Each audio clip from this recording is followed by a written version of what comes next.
आज हम लोग चर्चा कर रहे हैं संविधान के मूल अधिकार की।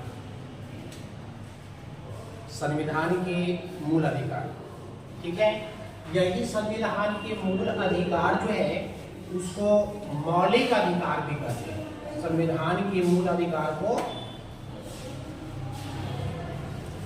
मौलिक अधिकार, ठीक है। संविधान का जो मूल अधिकार है उसे मौलिक अधिकार भी कहते हैं। तो ये मानव यानी हर व्यक्ति को, हर मनुष्य को संपूर्ण विकास के लिए, यानी कि पूरी तरह से वेल डेवलपमेंट, संपूर्ण विकास के लिए सरकार द्वारा, सरकार कहने का मतलब कि कोई भी सरकार हो, किसी भी राजनीतिक दल का सरकार हो, ये अधिकार कोई भी राजनीतिक दल होंगे तो वो अधिकार अपना बना रहेगा। संविधान के द्वारा, ठीक है, दिया गया समान अधिकार ही है जिसको मूल अधिकार कहते हैं, ठीक है।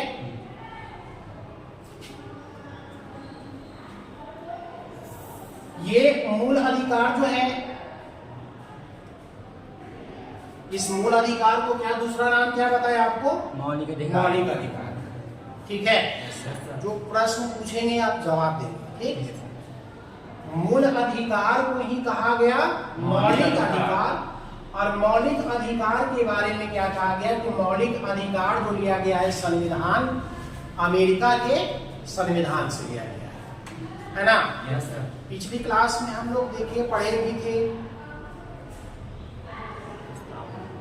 कनाडा से कुछ लिया गया है ना, दक्षिण अफ्रीका से, अमेरिका से, जापान से, अलग अलग देशों की संविधान को देख करके अपना संविधान बनाया गया।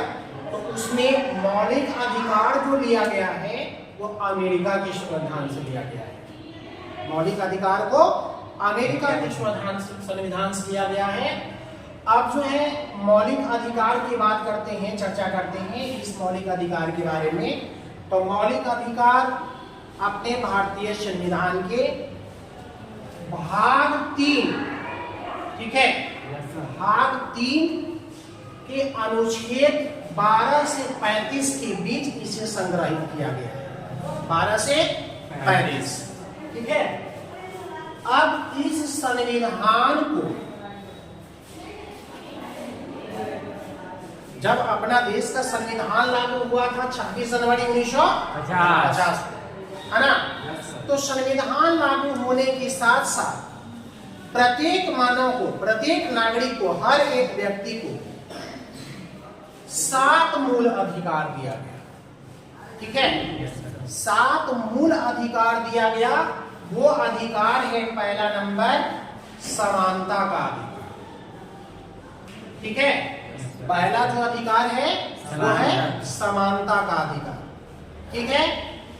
दूसरा अधिकार दिया गया स्वतंत्रता का, स्वतंत्रता का अधिकार दिया गया, ठीक। उसके बाद तीसरा अधिकार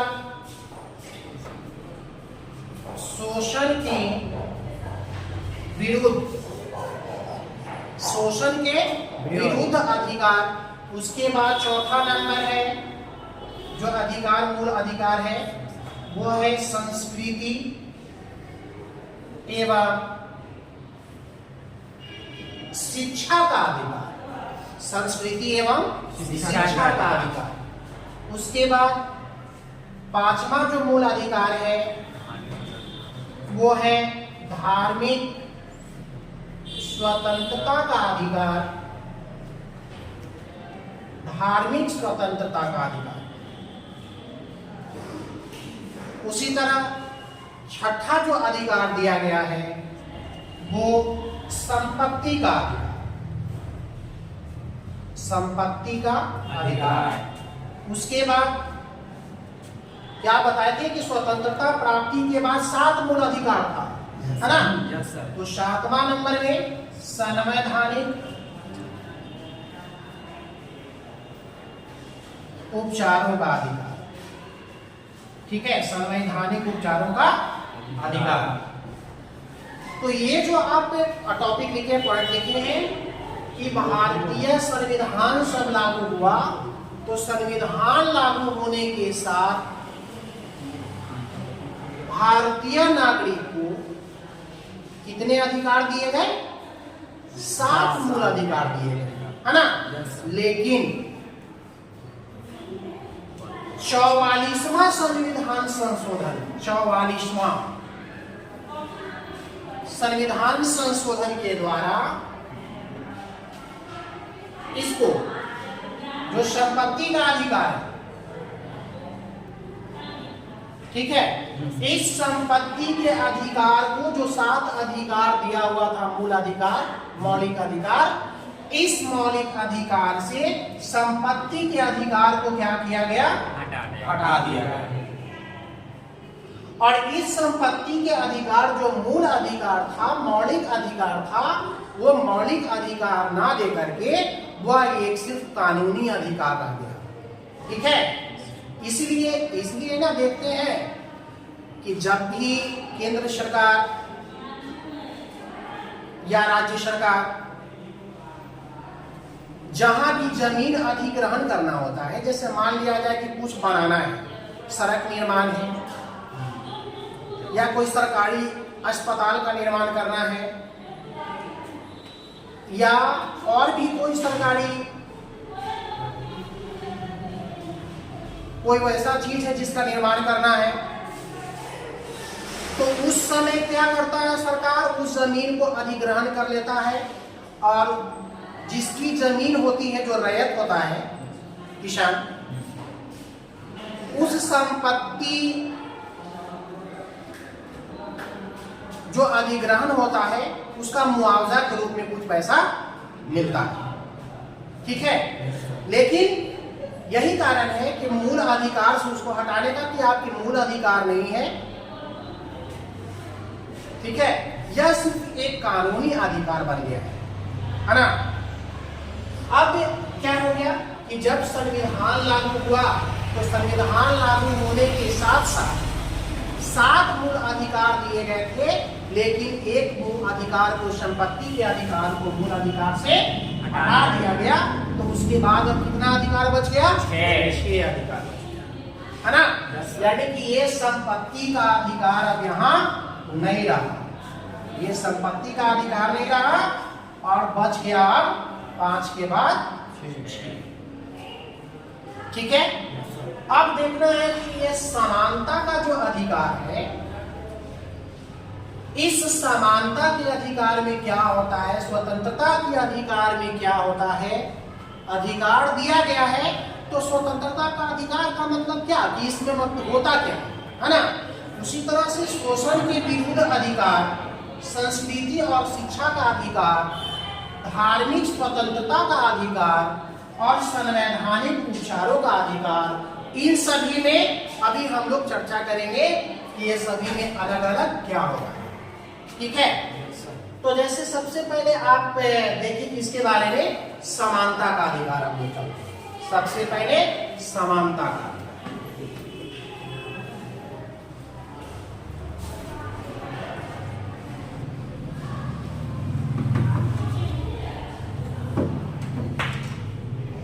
देखिए ध्यान दीजिए, सबसे पहले हम लोग इस टॉपिक को समझेंगे, समानता का अधिकार।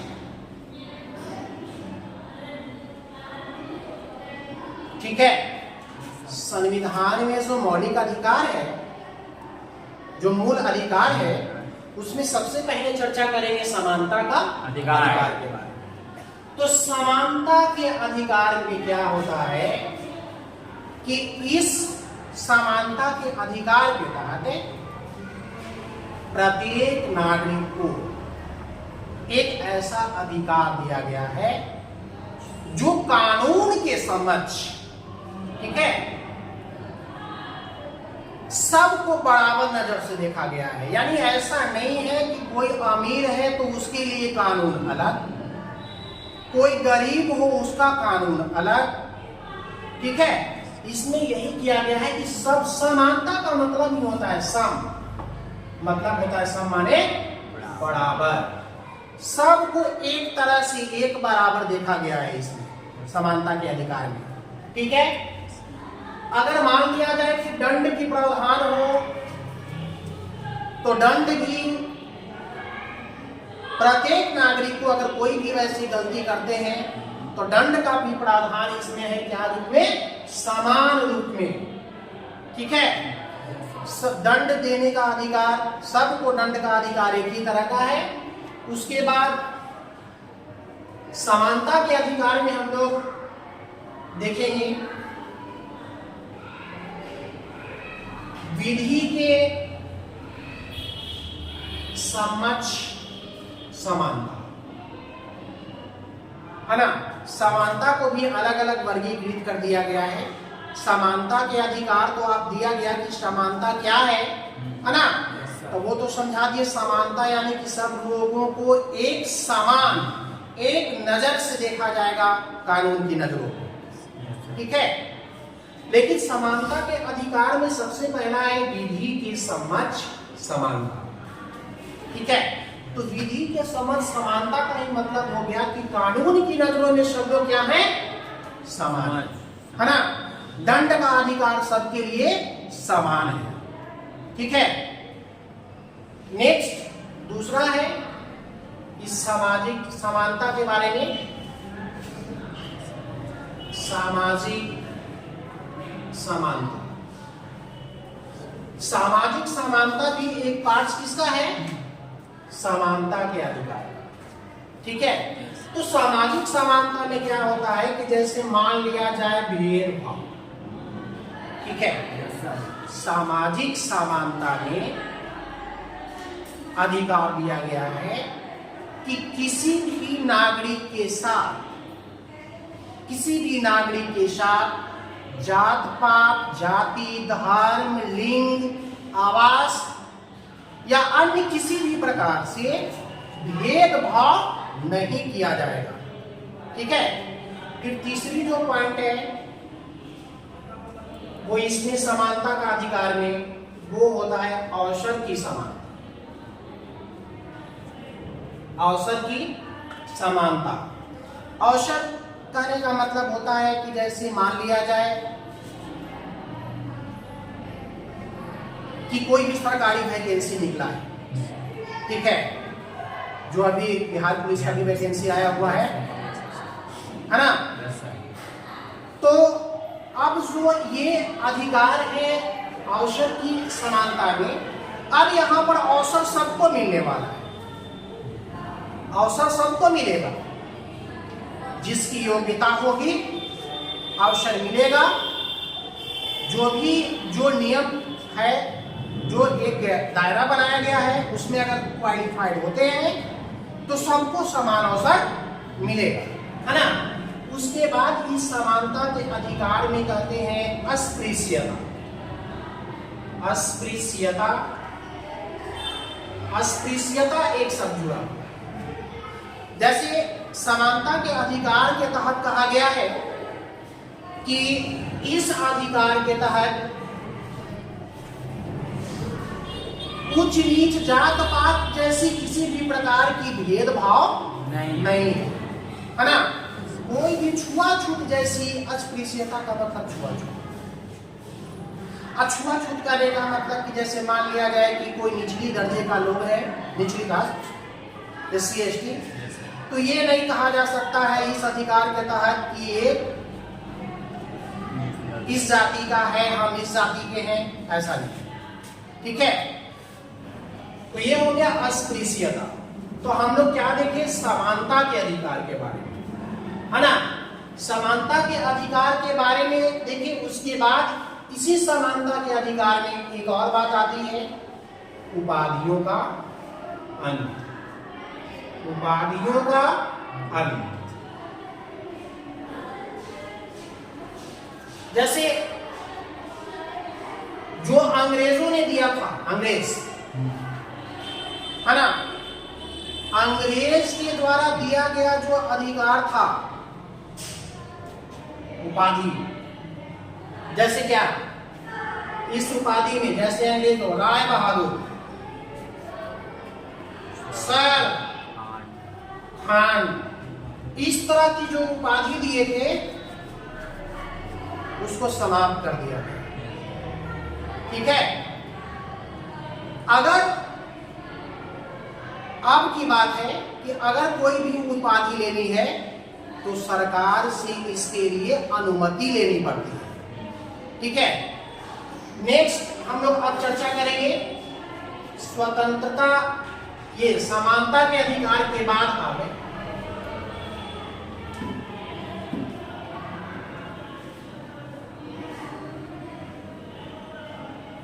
किसकी बात है, किसकी करेंगे? स्वतंत्रता का अधिकार। समानता के बाद स्वतंत्रता का अधिकार। स्वतंत्रता का अधिकार जो दूसरा पॉइंट था ना, स्वतंत्रता का अधिकार। अब स्वतंत्रता के अधिकार में क्या है कि हर नागरिक को स्वतंत्रता के अधिकार है, हर लोग स्वतंत्र है, लेकिन उस स्वतंत्र में किस प्रकार से, जैसे हर व्यक्ति अपने भाषण देने के लिए, यानी भाषण और अभिव्यक्ति, भाषण और अभिव्यक्ति करने के लिए स्वतंत्र है। ठीक है ना, स्वतंत्रता के अधिकार के तहत दिया गया है कि भाषण इसलिए ना देते हैं कि कहीं भी गली चौड़ा कभी भी देखते हैं कि नेता लोग खड़े हो जाते हैं, है ना, धरना दे देते हैं, भाषण शुरू, है ना, क्योंकि संविधान में ही उनको मौलिक अधिकार दिया हुआ है। ठीक है, नेक्स्ट, भ्रमण करने की स्वतंत्रता। भ्रमण करना का मतलब भ्रमण यानी कि घूमना। संविधान में एक ऐसी अधिकार दिया गया स्वतंत्रता के अधिकार के तहत कि आप भारत के नागरिक कहीं भी स्वतंत्र रूप से आप घूम सकते हो, कहीं भी घूम सकते हो। ठीक है, फिर उसके बाद इसमें संघ बनाना, संघ को ही कहते हैं संगठन। एक अपना संघ या संगठन बना सकते हैं, इस अधिकार के तहत अपना संगठन बना सकते हैं। फिर उसके बाद सम्मेलन करने की भी स्वतंत्रता है, सम्मेलन। ठीक है ना, उसके बाद झंडा भी फहराने की बात करते हैं, झंडा फहराने, प्रत्येक नागरिक को झंडा फहराने का अधिकार है। ठीक है, प्रत्येक नागरिक को झंडा फहराने का अधिकार है। उसके बाद एक पॉइंट आता है व्यवसाय करने की स्वतंत्रता। ये सब स्वतंत्रता के अधिकार के तहत है। व्यवसाय करने की स्वतंत्रता, हर एक प्रत्येक नागरिक अपनी इच्छा अनुसार, अपनी क्षमता अनुसार कोई भी रोजगार, कोई भी व्यवसाय कर सकता है। ठीक है, तो ये हो गई किसके बारे में? स्वतंत्रता के अधिकार के बारे में। ठीक है, उसके बाद अब हम लोग देखेंगे